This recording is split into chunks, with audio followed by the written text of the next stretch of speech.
आवेशित साबुन के बुलबुले का संतुलन। आवेशित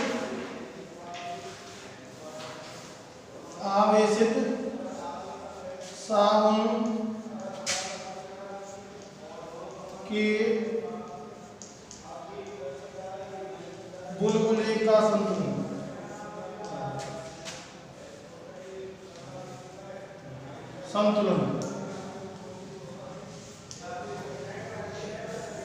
पहली बात तो एक बात सुनो,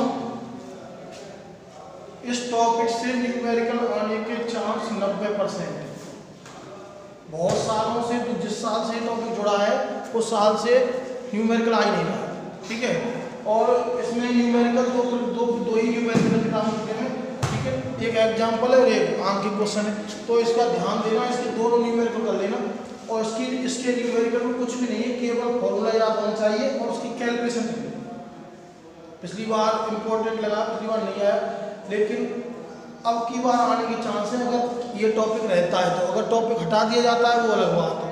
3 साल से इसमें से कुछ भी नहीं आ रहा। 3 साल से क्या, 3 साल से ना दाब आ रहा है, ना ऊर्जा घनत्व आ रहा है, ठीक है, ऊर्जा निकालना आ रहा है एकांक विद्युत क्षेत्र में, और ना ही ये टॉपिक आ रहा है। इन तीनों टॉपिक में से कुछ ना कुछ तो आएगा 100%। तो देखो, मैंने आपको बताया कि कोई भी साबुन का बुलबुला है, मान लीजिए ये साबुन का बुलबुला है, ठीक है, जो डिटर्जेंट होता है, सर्फ होती है, उससे जो बुलबुले बनते हैं, इसके कितने मुक्त पृष्ठ होते हैं जो वायु के संपर्क में होते हैं। एक तो बाहर वाला पृष्ठ ये मुक्त पृष्ठ है, और अंदर भी क्या भरी होती है, वायु भरी होती है। तो एक अंदर वाला, ठीक है। मैंने आपको 11वीं क्लास में बताया कि साबुन के बुलबुले के 2 मुक्त पृष्ठ होते हैं, एक बाहर का और एक अंदर का। तो जो अंदर का जो दाब है, अंदर की वायु दाब लगाएगी, अंदर का जो दाब है बाहर के वायुमंडलीय दाब, बाहर का कौन सा दाब होगा, वायुमंडलीय, क्योंकि ये जो सतह है वायुमंडल के संपर्क में है, तो वायुमंडलीय दाब से अंदर का दाब क्या होता है, अधिक होता है। और जब अंदर का अधिक हो गया और बाहर का कम हो गया, तो इन दोनों के मध्य में क्या उत्पन्न हो जाएगा, दाबांतर। क्या उत्पन्न हो जाएगा, दाबांतर, दाब अधिक उत्पन्न हो जाएगा, ठीक है।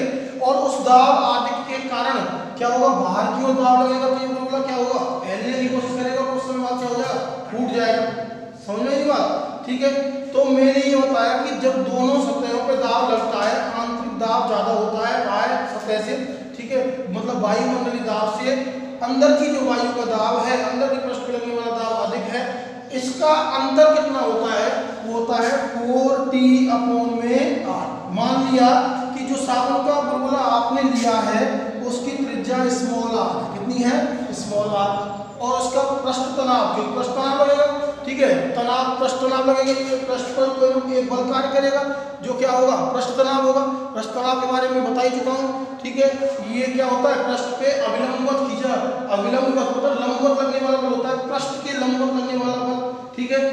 पृष्ठ तनाव होता है T बराबर में F/L, एकांक लंबाई पर पृष्ठ की एकांक लंबाई पर लगने वाला बल क्या कहलाता है, पृष्ठ तनाव कहलाता है। तो यहाँ इतना क्या हो जाएगा, दाब अधिक, और दाब अधिक को मैंने किससे व्यक्त किया था, PEX से। किससे व्यक्त किया था, PEX, ठीक है। तो कोई भी बुलबुला है, मैंने इसको आवेशित नहीं किया, ध्यान रखना, मैंने इसको आवेशित नहीं किया है। मैं कह रहा हूँ कि कोई भी साबुन का बुलबुला है जो बना है अभी अभी, जिसकी त्रिज्या स्मॉल r है, उसमें दाब अधिक, दाबांतर होता है PEX बराबर में 4T/r, ठीक है। पहले समझ लो इसको, बाद में निकाल दो। अब अगली कंडीशन, ये तो दाब अधिक हो गया। अच्छा, दाब अधिक लगेगा कहाँ, बाहर की ओर। कहाँ लगेगा, बाहर की ओर, क्योंकि आंतरिक दाब ज्यादा है। आपको कोई 10 न्यूटन से इधर खींच रहा है, 20 न्यूटन से इधर खींच रहा है, तो आप किधर जाएंगे, इधर जाएंगे, क्योंकि 20 न्यूटन ज्यादा। तो दाब अधिक लगेगा PEX बाहर की ओर। अब मैंने क्या किया, इसको +Q आवेश दे दिया, इस आवेशित कर दिया। क्या कर दिया, इसको आवेशित। जैसे ही आवेश करेंगे तो संपूर्ण आवेश कहाँ जाएगा, इसके पृष्ठ पर। कहाँ जाएगा, पृष्ठ पर आ जाएगा, ठीक है। और पृष्ठ पर रेखीय आवेश घनत्व उत्पन्न हो जाएगा सिग्मा, ठीक है। और जब पृष्ठ पर रेखीय आवेश घनत्व सिग्मा उत्पन्न हो जाएगा तो पृष्ठ पर एक बल कार्य करने लग जाएगा और दाब उत्पन्न हो जाएगा। जो मैंने कल बताया था, जब किसी भी चालक को आवेशित किया जाता है तो उसके पृष्ठ पे दाब उत्पन्न हो जाता है, जिसका मान होता है, कितना होता है इसका मान, सिग्मा स्क्वायर अपॉन में 2 एप्सिलॉन नॉट। समझ में नहीं बात, या फिर 1/2 एप्सिलॉन नॉट ई स्क्वायर। तो इतना दाब उत्पन्न हो जाएगा आवेशित करने पर। और पहले कितना लग रहा है, आवेशित करने से पहले कितना दाब अधिक है, PEX। समझ में नहीं बात। तो बाहर की ओर दो दाब कार्य कर रहे हैं, कौन कौन से, PEX और ये। समझ में नहीं बात, ठीक है। तो अपन क्या लिख सकते हैं, टोटल क्या लिख सकते हैं, ऐसे लिख सकते हैं इसको, PEX प्लस में सिग्मा स्क्वायर अपॉन में 2 एप्सिलॉन नॉट बराबर में 4T अपॉन में R। कोई दिक्कत है।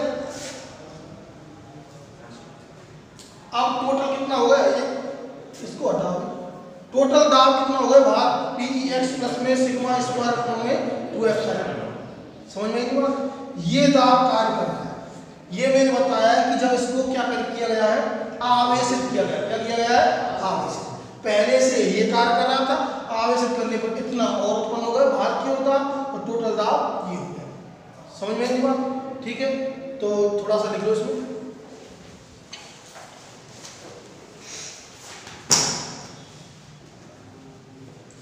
स्मॉल r त्रिज्या का एक साबुन का बुलबुला है, स्मॉल r त्रिज्या का एक साबुन का बुलबुला है।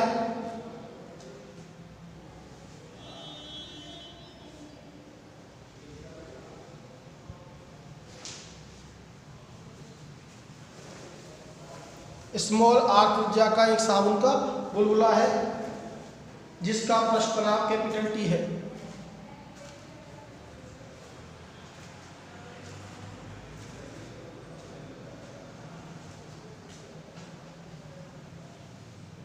साबुन के बुलबुले के आंतरिक पृष्ठ का दाब, साबुन के बुलबुले के आंतरिक पृष्ठ का दाब,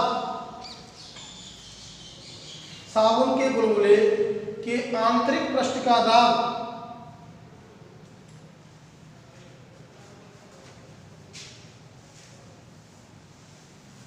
आंतरिक पृष्ठ का दाब वायुमंडलीय दाब से अधिक होता है।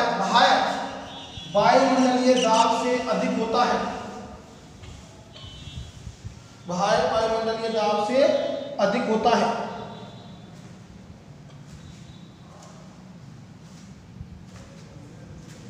वायुमंडलीय दाब से अधिक होता है, जिससे एक दाब आधिक्य उत्पन्न हो जाता है, जिससे एक दाब आधिक्य उत्पन्न हो जाता है, जिससे एक दाब आधिक्य उत्पन्न हो जाता है, जिससे एक दाब आधिक्य उत्पन्न हो जाता है। तो दाब आधिक्य का मान जो होता है, कितना दाब आधिक्य उत्पन्न होता है, PEX बराबर में कितना, 4T अपॉन में R। इसको समीकरण नंबर दे देंगे 1, समीकरण नंबर 1 डाल दो, कितना दाब आधिक्य उत्पन्न हो जाता है साबुन के बुलबुले, 4T अपॉन में R।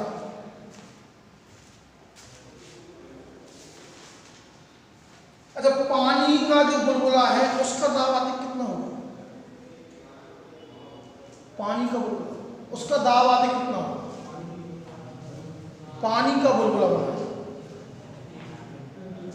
कितने मुक्त पृष्ठ होते हैं उसके, एक, क्योंकि अंदर कोई पानी, बूंद की बात कर रहा हूँ, बूंद है, पानी के बुलबुले में बूंद है, बूंद के अंदर जल भरा हुआ है, बाहर का पृष्ठ होगा, तो इसका क्या हो जाएगा, आधा, तो 2T अपॉन। समझ में नहीं बात, ठीक है। अब मैंने ये निकाला है साबुन के बुलबुले के लिए, अब मैं साबुन के बुलबुले को क्या कर रहा हूँ, आवेशित कर रहा हूँ। तो लिखो नीचे, साबुन के बुलबुले को आवेशित करने पर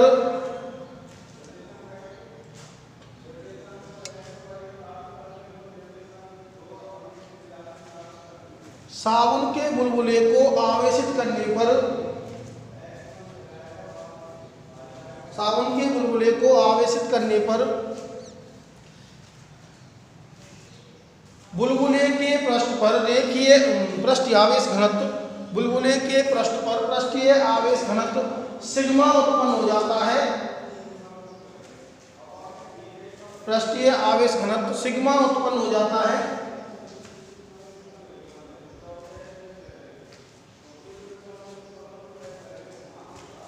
जिससे पृष्ठ पर बाहर की ओर, जिससे पृष्ठ पर बाहर की ओर, जिससे पृष्ठ पर बाहर की ओर,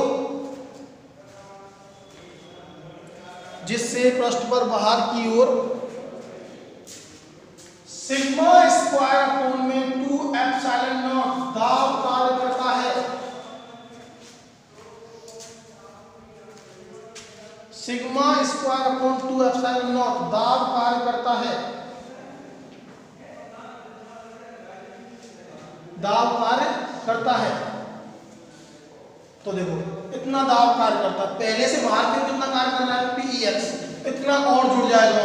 अब दाब आदि क्या होगा, बढ़ गया। तो कैसे करेंगे, Pex प्लस में सिग्मा स्क्वायर अपॉन में 2 एप्सिलॉन नॉट। दाब आदि पहले से बढ़ गया, इसको बैलेंस कौन करेगा, पृष्ठ तनाव करेगा। कौन करेगा, पृष्ठ तनाव। भाई फूटने नहीं देगा उसको, बुलबुले को कौन, पृष्ठ तनाव। ठीक है, तो इसको बैलेंस कर देगा 4t अपॉन में पृष्ठ तनाव, बैलेंस कर देगा इसको। ठीक है, अब मैं इसका पक्षांतर कर देता हूं इधर, Pex बराबर में 4t अपॉन में r। ठीक है, 4t अपॉन में r माइनस में सिग्मा स्क्वायर अपॉन में 2 एप्सिलॉन नॉट।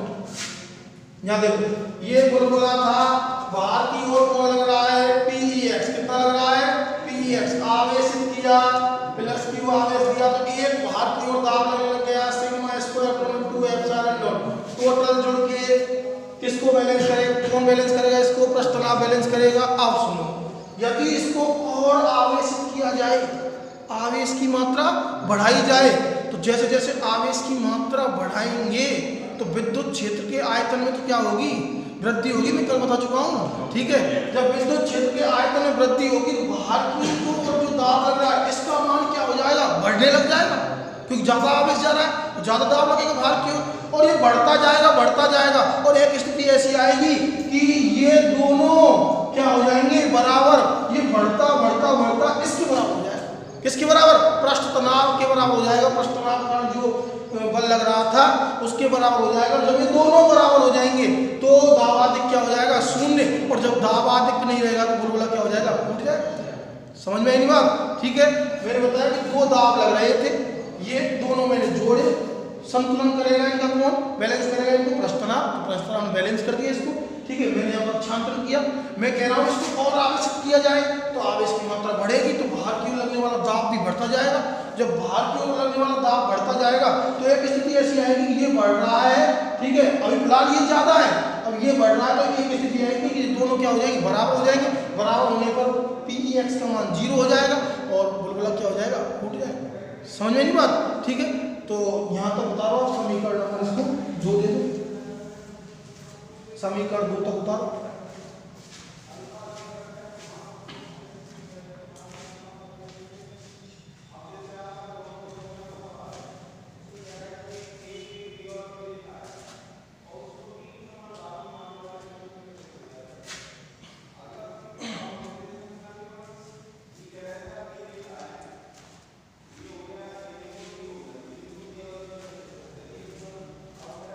नीचे देखो, साबुन के बुलबुले को और अधिक आवेशित करने पर एक स्थिति ऐसी प्राप्त होती है, साबुन के बुलबुले को और अधिक आवेशित करने पर एक ऐसी स्थिति प्राप्त होती है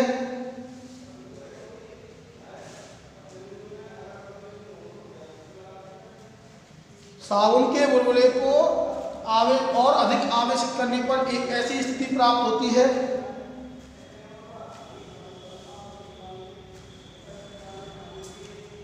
एक ऐसी स्थिति प्राप्त होती है जिसमें दाब अधिक शून्य हो जाता है।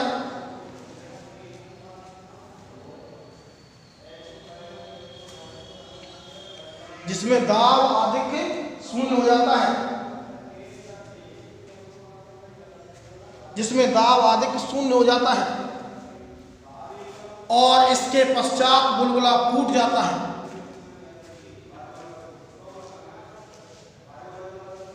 और इसके पश्चात बुलबुला फूट जाता है। इसके पश्चात बुलबुला फूट जाता है।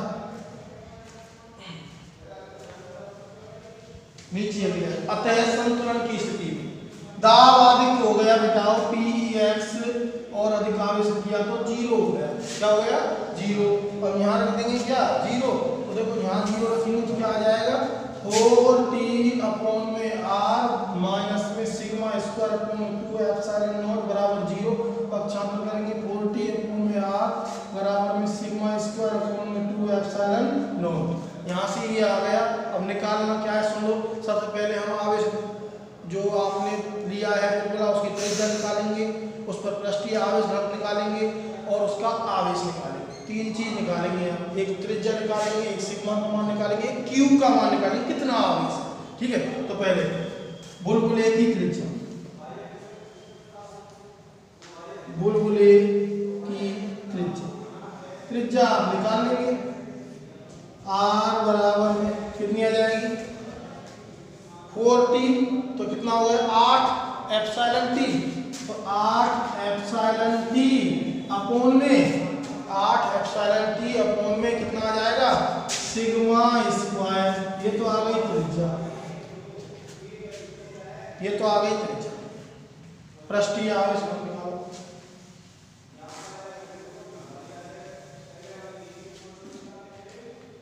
बुलबुले का पृष्ठीय आवेश, बुलबुले का पृष्ठीय आवेश घनत्व सिग्मा स्क्वायर का मान निकालेंगे ना, तो देखो सिग्मा स्क्वायर का मान सिग्मा बराबर में, ठीक है, सिग्मा बराबर में देखो इसका मल्टीप्लाई करेंगे तो क्या आ जाएगा 8 एप्सिलॉन t और अपॉन में क्या आ जाएगा r और इसमें क्या आ जाएगा अंडर रूट। ये आ जाएगा आपके पास सिग्मा का मान। अब क्या निकालेंगे आवेश, क्या निकालेंगे आवेश, तो आवेश निकाल देते हैं, आवेश निकाल आवेश निकालेंगे। बुलबुले पर आवेश,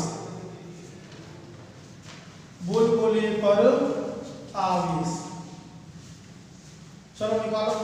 आवेश क्या होता है, आवेश फॉर्मूला ये होता है ना सिग्मा, क्या होता है सिग्मा बराबर में क्यू अपॉन में ए। आवेश निकालेंगे सिग्मा है तो क्यू बराबर में सिग्मा इंटू में ए, या फिर मैं ऐसे लिख सकता हूँ क्यू बराबर में सिग्मा इंटू में पृष्ठीय क्षेत्रफल आएगा। बुलबुले क्या आएगा पृष्ठीय क्षेत्रफल, और बुलबुले पृष्ठीय क्षेत्रफल ये क्षेत्रफल है पृष्ठीय क्षेत्रफल क्योंकि आवेश पृष्ठभूमि है, तो यहाँ आ जाएगा 4 पाई r स्क्वायर। ठीक है, सिग्मा का मान यहाँ से रख लेंगे तो Q बराबर में 4 पाई r स्क्वायर को आगे ले लेना, और यहाँ सिग्मा का मान रखा मैंने 8 एप्सिलॉन t अपॉन में r। ठीक है, देखो r स्क्वायर जब इसके अंदर जाएगा तो क्या हो जाएगा, r स्क्वायर जब इसके अंदर जाएगा तो क्या हो जाएगा है r की घात 4, तो हो जाएगा r की घात 4। r की घात 4 होगा तो नीचे r है, r से r कट जाएगा ये, तो r क्यूब आ जाएगा। तो मैं इसको लिख सकता हूँ, एक आगे बढ़ूंगा q बराबर में 4 पाई बाहर ले लिया और अंडर रूट में अपने पास आ गया 8 एप्सिलॉन t r क्यूब, खत्म। ये आपके पास आवेश का मान आ गया।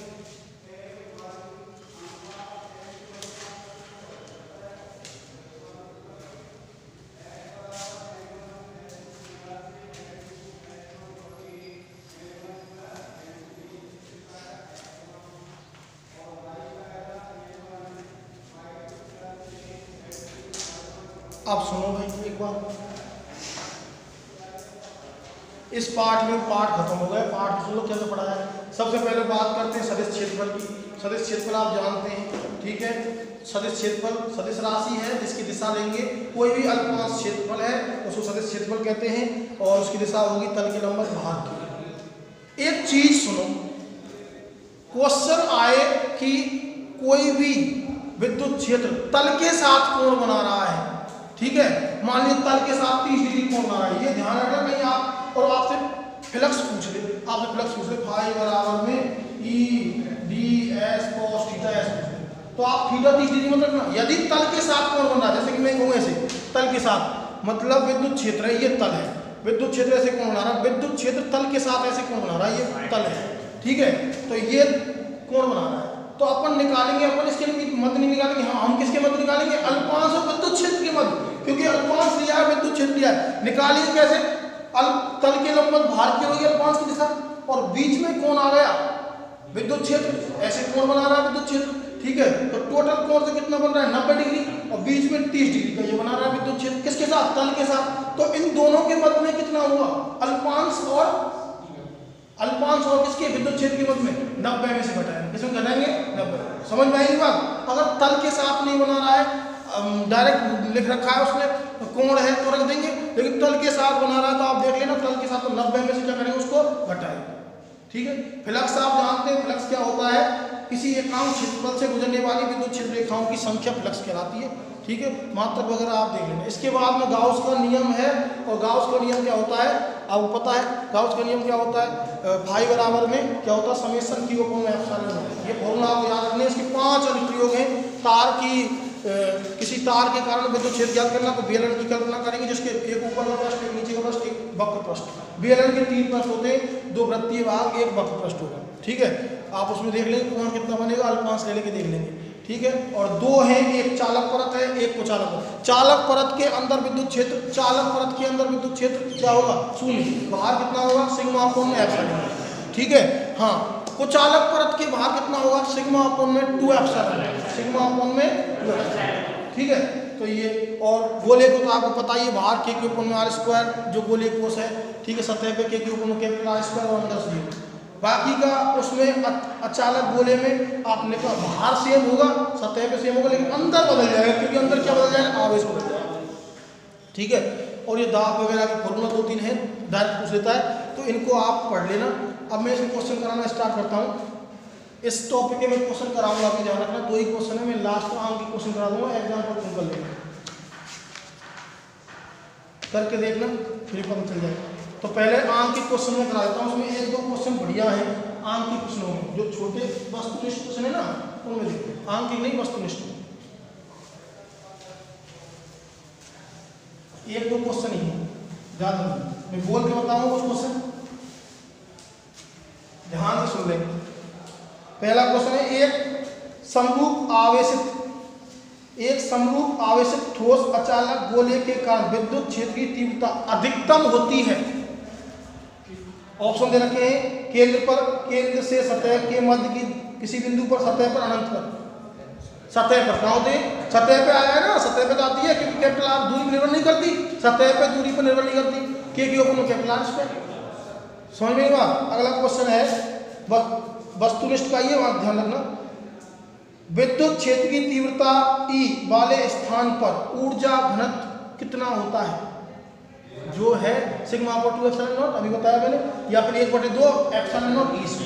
जो ऊर्जा का फॉर्मूला आया था, एक ऊर्जा घनत्व क्या होता है, एकांक आयतन में उपस्थित ऊर्जा घनत्व कहलाता है। हाँ, 0.2 मीटर भुजा वाले घन के केंद्र पर 1 कूलाम आवेश, कहीं मिसप्रिंट हो सकता है, मैं यहाँ 1 कूलाम लिखा हुआ है, लेकिन यहाँ मिटरा हुआ है, माइक्रो कूलाम हो सकता है, उसमें आप कोई ज़्यादा टेंशन करने की आवश्यकता नहीं है, ठीक है। माइक्रो कूलाम क्योंकि मिसप्रिंट हो सकती है किताब में। 0.2 मीटर भुजा वाले एक भुजा घन है, और उसकी प्रत्येक भुजा कितनी है, 0.2 मीटर, और उसके केंद्र पर 1 कूलाम आवेश रखा गया है। तो घन के प्रत्येक फलक समझ रहे हैं, फेस, सतह से गुजरने वाला फ्लक्स ज्ञात करो। समझ में मैंने बताई थी, किसी भी घन से टोटल कितना होता है, Q अपॉन में एप्सिलॉन नॉट। कितनी फलक हुई, 6 फलक हुई, तो 1 के बटे में कितना आएगा, 6 का भाग दे देंगे, तो फाई बराबर में Q अपॉन में 6 एप्सिलॉन नॉट, ठीक है। Q का मान 1 कूलाम दे रखा है, और यहाँ रखेंगे एप्सिलॉन नॉट का मान, ठीक है। 0.2 से कोई मतलब है नहीं अपन को, उससे कोई मतलब नहीं लेना चाहिए। समझ मेरी बात, ठीक है। तो मान रख देंगे यहाँ, और इसका मान निकालेंगे ना, 1 है तो 1 नहीं, 10 की घात -6 माइक्रो कूलाम हो, तो माइक्रो कूलाम इसमें सही है। आगे देखो, एक घन के अंदर ±Q आवेशों वाले 2 विद्युत द्विध्रुव एक दूसरे के लंबवत रखे हुए, घन के अंदर ऐसे रखे हुए लंबवत, एक तो ये है +Q -Q, एक ये है +Q -Q, ऐसे घन के अंदर 2 विद्युत द्विध्रुव रखे हुए, तो घन से निर्गत कुल फ्लक्स ज्ञात कीजिए। तो घन से निर्गत, तो ये जो घन है इस घन में रखे हुए हैं ये, तो कुल फ्लक्स क्या होगा? शून्य होगा।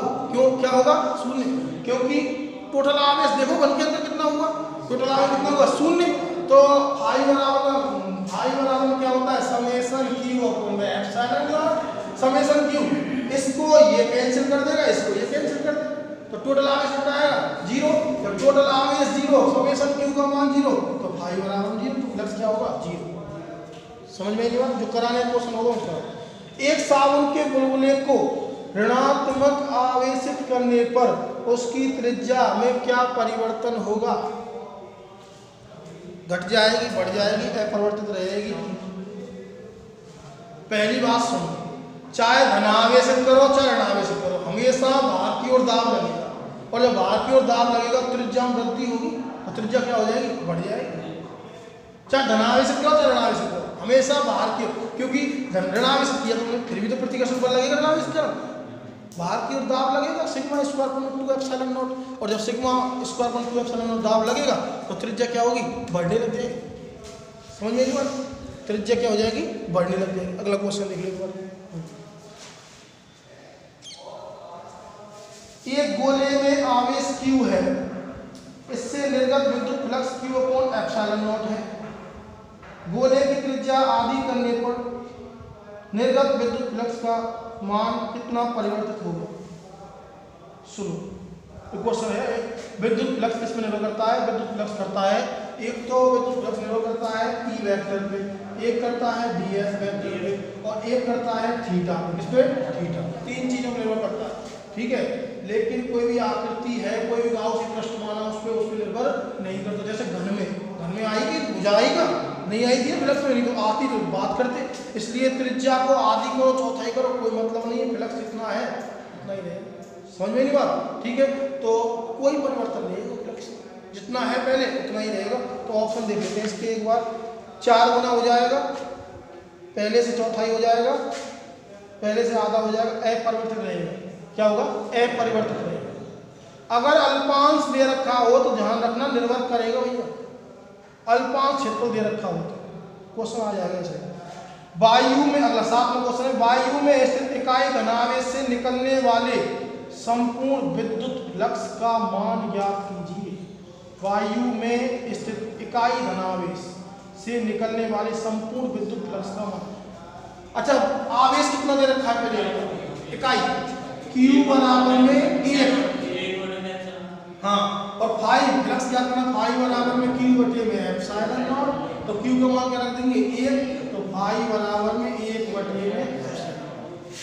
ठीक है, ऑप्शन देखो, हाँ, F ये ऊपर ले गए थे, तो यहाँ आएगा एप्सिलॉन नॉट में इनवर्स, ये ऑप्शन दिया था, ये आएगा इकाई धनावेश।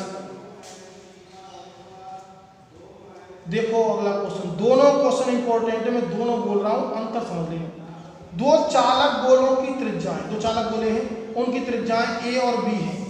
इन्हें समान पृष्ठीय आवेश घनत्व से आवेशित करने पर इनकी सतह पर विद्युत क्षेत्र की तीव्रताओं का अनुपात ज्ञात करो। देखो सुन लो एक बार, एक चालक गोला ये है, एक चालक, 2 क्वेश्चन है ये अलग अलग बिल्कुल, ठीक है। अगला क्वेश्चन आएगा, इसकी त्रिज्या A है, इसकी त्रिज्या कितनी है? B। समान आवेश घनत्व है, इसका भी सिग्मा है, इसका भी सिग्मा है। तो पूछा क्या है? पूछा है इसकी सतह पर विद्युत क्षेत्र की तीव्रता, सतह पर, सतह हो या सतह के बाहर हो, चालक के बाहर विद्युत क्षेत्र तो आप जानते हो कितना होता है? सिग्मा अपॉन में एप्सिलॉन। ये भी कितना करेगा? सिग्मा अपॉन में एप्सिलॉन। त्रिज्या पे निर्भर करता ही नहीं, कितनी त्रिज्या हो, चालक के बाहर पूछा है या पृष्ठ में पूछा तो कितना हो? सिग्मा अपॉन में एप्सिलॉन। तो ये दोनों कर जाएंगे, अनुपात कितना आएगा? 1:1। 1:1। समझ में आएगा? 1:1।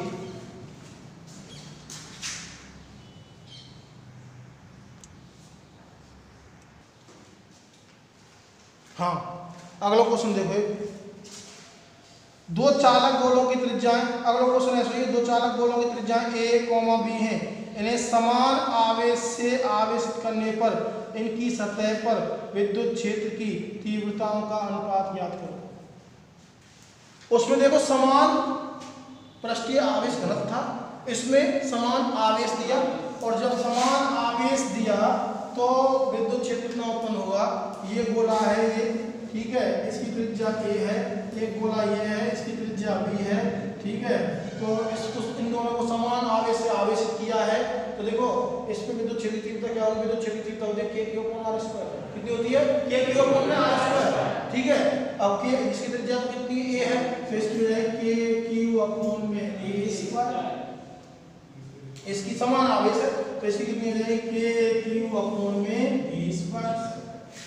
अनुपात पूछा तो अनुपात पूछे, इन दोनों का अनुपात निकालेंगे तो क्या हो जाएगा v यहाँ k/a²/b²।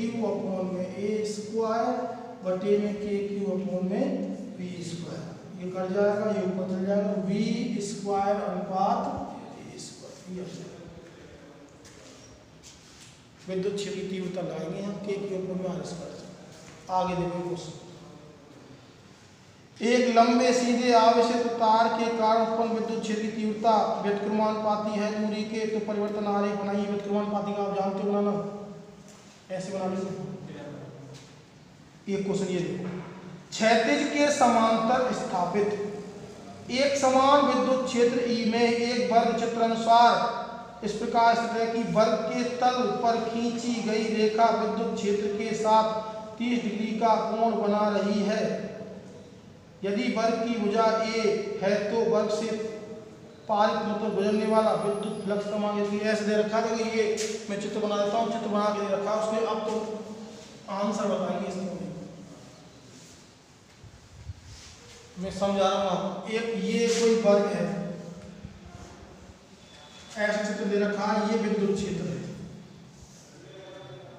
और कोई रेखा तल से 30 डिग्री का कोण बना रही है। कितना कोण बना रही है, 30 डिग्री का।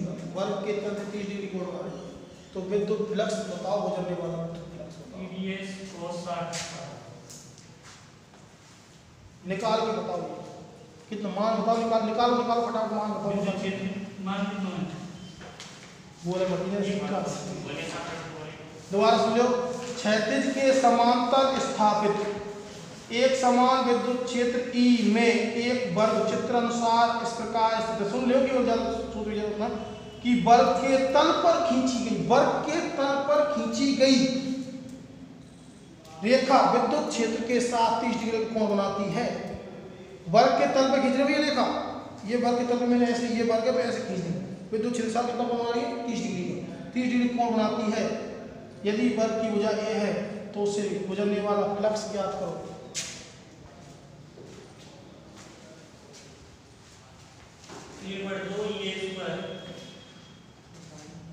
एक बटे दो EA²।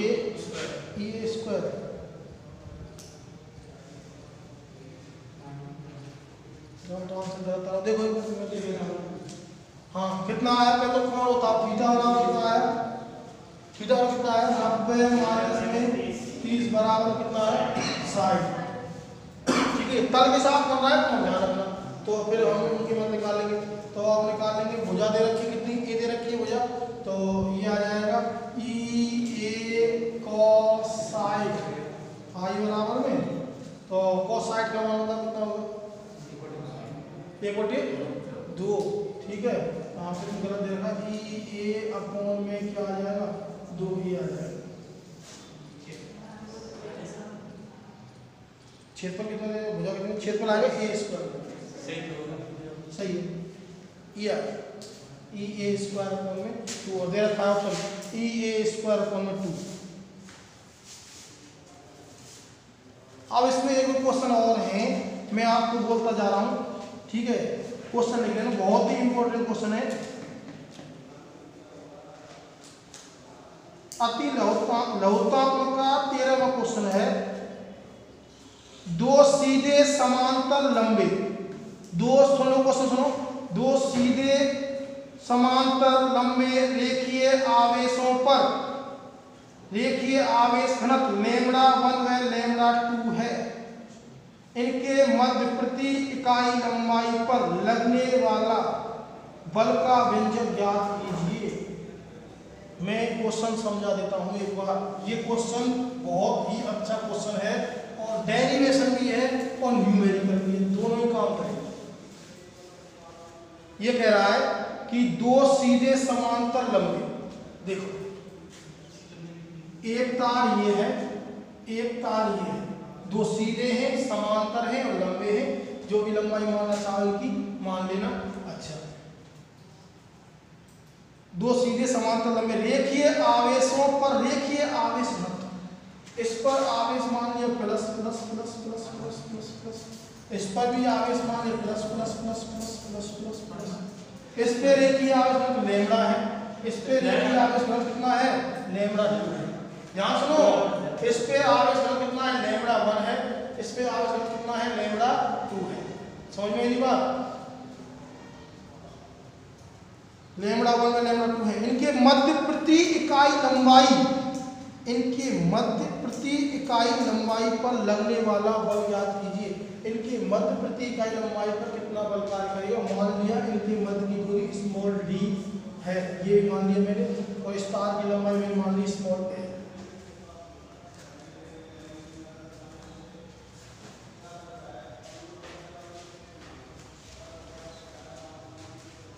स्मॉल l मान ली तार की।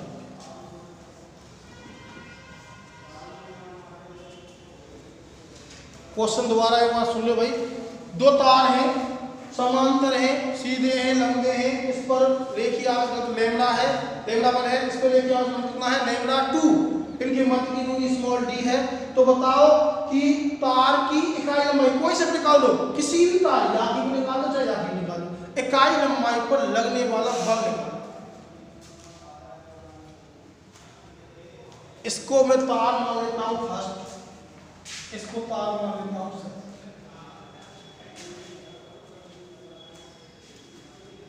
इकाई लंबाई पर लगने वाला बल।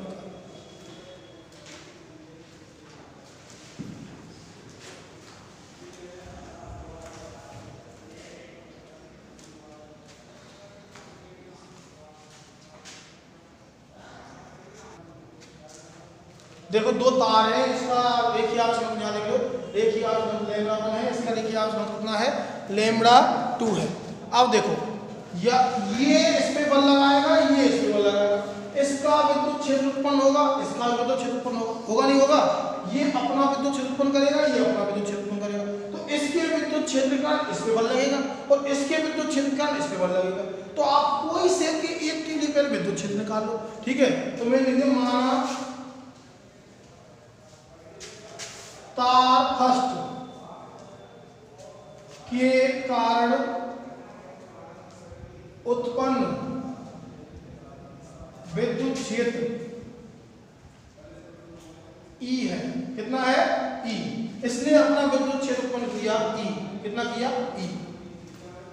इसने अपना विद्युत क्षेत्र उत्पन्न किया E, इसने अपना विद्युत क्षेत्र उत्पन्न किया E मान लिया, ठीक है? अब इसने जब अपना विद्युत क्षेत्र E किया तो वही विद्युत क्षेत्र इस पे क्या लगाएगा, बल लगाएगा। तो पहले तो विद्युत क्षेत्र निकाल लो। तो विद्युत क्षेत्र कैसे निकालते हैं, जब रेखीय आवेश घनत्व दे रखा हो, अपने विद्युत क्षेत्र फॉर्मूला बताया था 2k lambda upon r, 2k lambda upon में r, लेकिन r नहीं है, यहाँ कितनी है दूरी d, तो यहाँ मैं लिख सकता हूँ 2k लैम्बडा 1 है इसके लिए, तो लैम्बडा 1 अपॉन में d। समझ नहीं बात? अब ये विद्युत क्षेत्र आ गया, इसने उत्पन्न किया है। अब इसके विद्युत क्षेत्र के कारण इस पे एक बल कार्य करने लग जाएगा और वो बल आ जाएगा F बराबर में QE। तो F बराबर में यहाँ आ जाएगा कितना, QE का मान 2k लैम्बडा 1 अपॉन में स्मॉल d। इकाई लंबाई पे क्या करना है, ठीक है?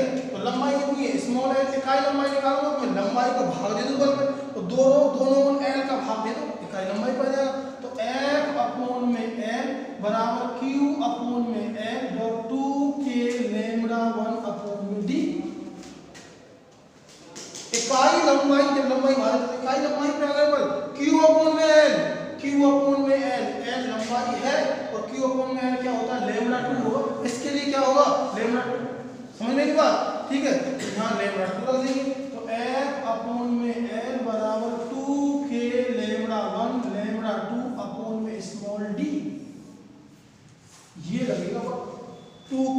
लैम्डा 1 लैम्डा 2 अपॉन में स्मॉल डी। उतारो जल्दी उतारो। हाँ एक क्वेश्चन और देखो, उतार लिया तुमने, उतार लिया जल्दी ना, उतारो जल्दी। एक क्वेश्चन, इसका आंसर भी तुम ही बताएंगे। देखो क्वेश्चन नंबर लघुत्तमात्मक का 14 दो अनंत, ध्यान सुन लो, पहले क्वेश्चन सुन लो, पहले लिखना बंद कर दो, क्वेश्चन सुन लिया करो पहले। दो अनंत विस्तार के समतल समांतर तलों, तल हो या प्लेट हो, प्लेट है, क्या है प्लेट, प्लेटों पर क्रमशः समान आवेश घनत्व है, समान आवेश घनत्व है, लेकिन प्रकृति विपरीत है। मान लीजिए एक प्लेट ये है, सुनो एक प्लेट ये है और एक प्लेट है, जहां प्लेट नाम आ जाएगा वो चालक मान लेना। इस पर पृष्ठीय आवेश घनत्व है सिग्मा, इस पे दे रखा है फिर माइनस सिग्मा। पृष्ठीय आवेश घनत्व का परिमाण समान है, प्रकृति विपरीत है। तो इनके मध्य किसी बिंदु पर विद्युत क्षेत्र की तीव्रता ज्ञात कीजिए। इनके मध्य plus plus plus minus minus minus, इस पर प्लस सिग्मा है, इस पर माइनस सिग्मा है। इनके मध्य कोई बिंदु ले लीजिए, तो P ले लीजिए। इस पर विद्युत क्षेत्र की तीव्रता ज्ञात कीजिए। बताओ, इस पर विद्युत क्षेत्र की तीव्रता ज्ञात कीजिए।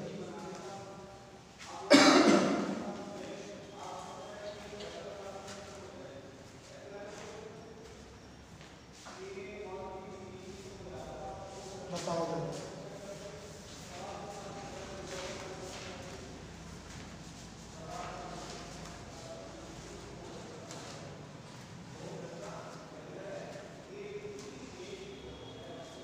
इन पाठों में क्वेश्चन भी ज़्यादा है, ज़्यादा उलझने की कोशिश भी ना मत करना, ठीक है।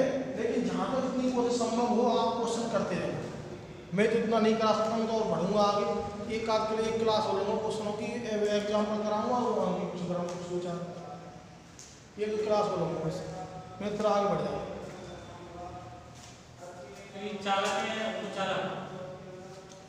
परत है, मैंने पहले बताया दो परत है, तल है, ठीक है, और ये चालक है, मैं बता दिया। परत शब्द आ जाए, ठीक है, या तल शब्द आ जाए तो वो चालक मान लेना। 2 सिग्मा अपॉन एप्सिलॉन, देख लेंगे अभी सही है शायद में, 2 सिग्मा अपॉन में एप्सिलॉन।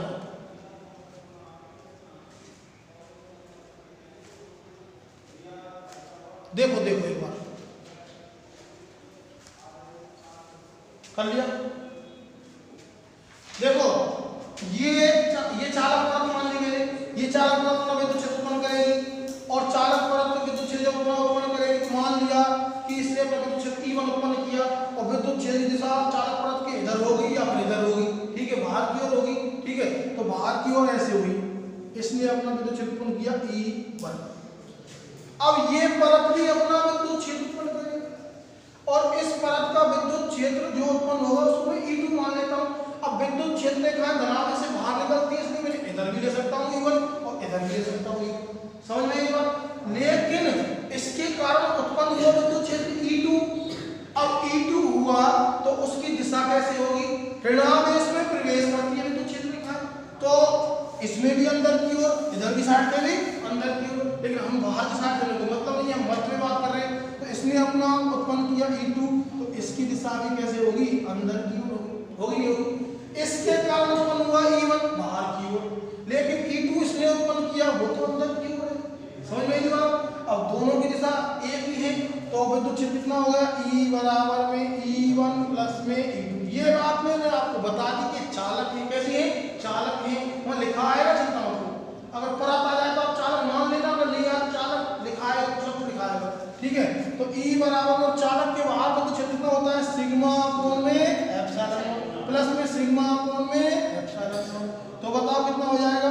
E बराबर में 2 सिग्मा अपॉन में एप्सिलॉन, ये आएगा।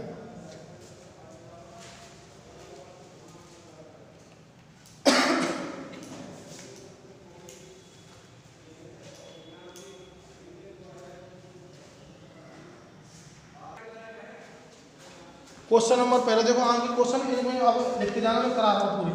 आंख की क्वेश्चन देखो, किसी बंद पृष्ठ में प्रवेशित फ्लक्स। क्वेश्चन नंबर 1 आंख की क्वेश्चन का, ये तो नॉर्मल सी बात नहीं है, आप देख लेना, उसमें मिल जाएगी क्वेश्चन।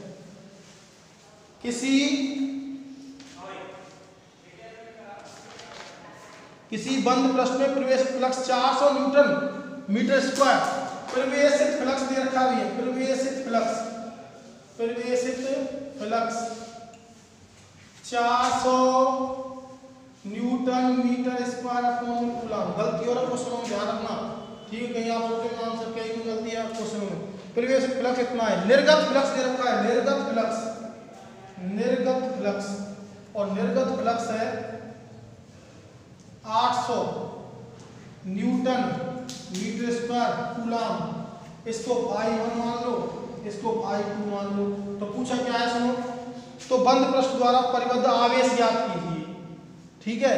तो पहले आपको ये पता चल गया कि कितना फ्लक्स प्रवेश कर रहा है 400 और निकल कितना रहा है 800। तो निकलने वाला क्या है ज्यादा, और निकलने वाले को क्या लेते हैं धनात्मक, ठीक है? प्रवेश करने वाले को ऋणात्मक लेते हैं। तो देखो मैं निकाल सकता हूँ फ्लक्स फाई बराबर में फाई2 माइनस में फाई1। 400 घुस रहा है, 800 निकल रहा है, ठीक है? तो निकल कितना रहा है 400 निकल रहा है ना, ठीक है? फाई बराबर में 800 माइनस में 400, ठीक है, बराबर 400 न्यूटन मीटर स्क्वायर कूलम, ठीक है? अब आवेश ज्ञात करना है। फाई बराबर में आप जानते हो फाई बराबर क्या होता है, Q अपन गाउस का नियम होता है, फाई बराबर Q अपन में एप्सिलॉन नॉट। आवेश ज्ञात कर लेंगे, Q बराबर में क्या आ जाएगा epsilon naught. Phi epsilon naught का मान रख देंगे, कैपिटल तो कर लेना 8.85 गुणा 10 की घात माइनस में 12 गुणा में इसका मान बताओ कितना आ जाएगा 400 आ जाएगा। तो गुणा कर लेना फटाफट, जल्दी गुणा करके आवेश का मान बताओ, जल्दी करो। ये अगला क्वेश्चन कराएंगे फिर जल्दी।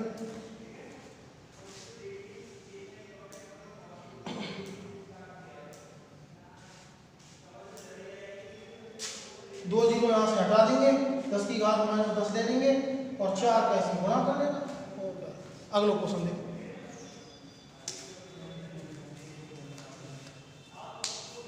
हाँ चलो कर लियो दूसरा क्वेश्चन।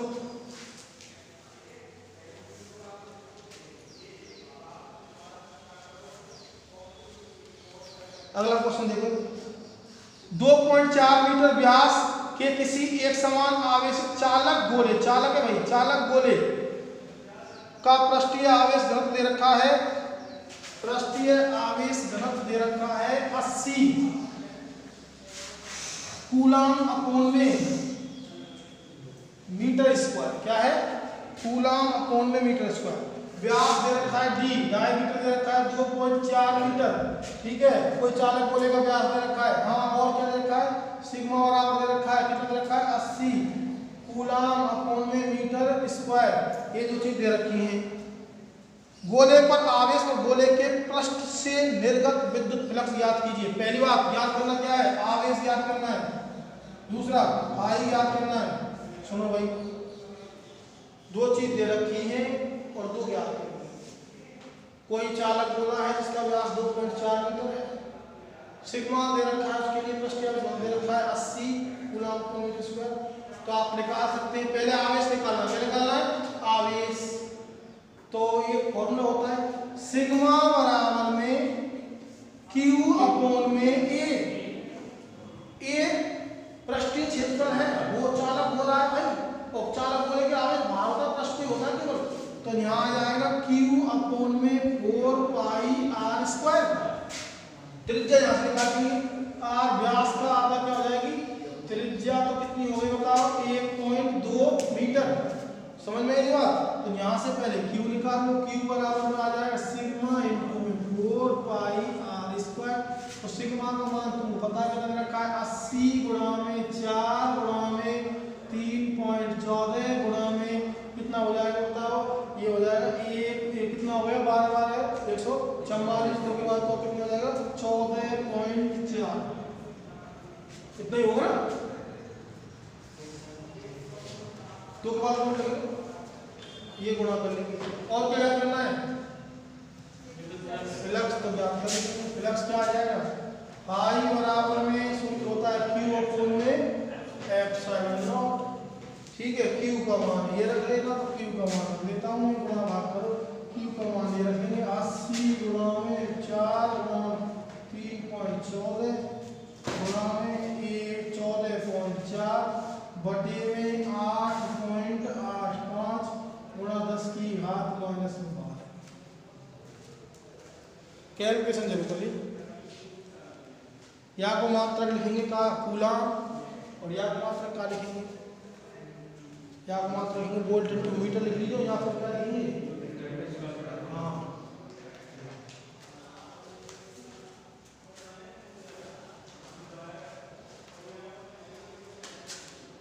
चलो तो क्या होता है। तीसरा क्वेश्चन देखो, तीसरा क्वेश्चन तो मैंने कराई थी। तीसरा क्वेश्चन देखो कैसे करा देंगे। एक बिंदु आवेश Q, सुन लो पहले, एक बिंदु आवेश Q a मीटर भुजा वाले घन के केंद्र पे रखा है। कहाँ रखा है, घन के केंद्र पे। जब घन के केंद्र पे रखा है तो भैया घन से संबद्ध फ्लक्स ज्ञात करना है, घन के प्रत्येक फलक से संबद्ध फ्लक्स ज्ञात करना है। तो बताओ घन के केंद्र पर भैया कितना फ्लक्स होगा, पूरे घन के कारण, पूरे घन के कारण कितना होगा, Q अपॉन एस। अरे बताई होती यार, डिब्बा में अपने डिब्बा में अगर बंद कर दिया आवेश वो चौक के डिब्बे में, तो पूरे डिब्बे से कितना फ्लक्स निकलेगा, Q अपॉन एप्सिलॉन नॉट। एक फलक से कितना निकलेगा, फलक कितने हुए 6, तो एक के वट में पूरे डिब्बा को Q अपॉन एप्सिलॉन नॉट, तो एक के वट में कितना आएगा 1/6 Q अपॉन एप्सिलॉन नॉट। अगर घन पे घन के कहाँ रखा हो, केंद्र पे। अब दूसरा पॉइंट देखो, घन की एक कोर पे रखा हो, घन की एक कोर, कोर मतलब किनारे, किनारे पे रखा हो, बताओ कितना हो, हाँ हाँ Q में घन के केंद्र पे रखा हो, घन के कोर पे रखा हो, तो उसको बंद करो, पहले बंद प्रश्न बनाओ। एक धनिया लगा दो, एक धनिया लगा दो, 4 घन लगा देंगे ना, दिखेगा नहीं। एक घन से कितना होता है Q अपॉन में एप्सिलॉन नॉट। ठीक है, तो 4 में कितना होगा, 4 में चौथा हिस्सा, ये पूरे का 4 अंक मिलके Q अपॉन एप्सिलॉन नॉट आया, तो 1 से कितना होगा, अरे ना ही समझ में का कुछ हम पे समझ नहीं आ रहा।